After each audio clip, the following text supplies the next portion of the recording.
જો તમે મારી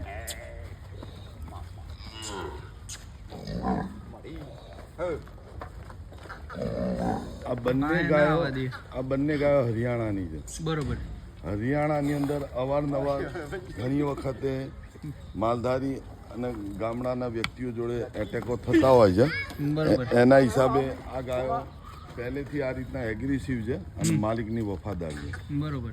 એટલે હું પોતે બંને ગાયો પરચેસ કરી એટલા માટે જ લાવ્યો છું કે મને આવી ગાયો વધારે પસંદ છે. બરોબર. અને અમારા રિંગ રોડ ઉપર વધારે પડતી આવી ગાયો રાખવાનો બહુ શોખ છે બધા. બરોબર. અને માલધારીઓના પોતાની અંદર પોતાના 200-300 ગાયોની અંદર આવી 2-4 ગાય ના હોય ને ત્યાં સુધી માલધારીને પોતાની ગાયો ચરાવવાની મજા બી નથી આવતી. હા બરોબર છે.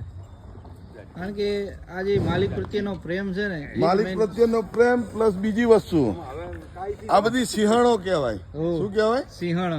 આ તો જંગલની અંદર વાઘ જોડે રહેવા બરોબર છે. વાહ વાહ. સિંહણો વચ્ચે રહેવા બરોબર છે. કારણ કે આની મજા જ અલગ છે. અને અમારા જે રબારી સમાજના જેટલા બી માલધારીઓ રહ્યા ને આવી કઈ ગાય જોવો ને એટલે એમને આનંદ બહુ આવતો હોય છે અને આનંદ હોવો જ જોઈએ. બરોબર છે. આ અમારા સમાજ જોડે જોડાયેલી છે. બાપરે બાપ. આમ જોવો તમે.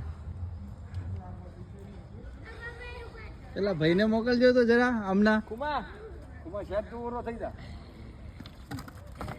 જો તમે જો કઈ આવું છે માલિક પ્રત્યેનો પ્રેમ. પાસે જ્યાં સુધી હશે ત્યાં સુધી કોઈને આવવા નહીં દે. જો તમે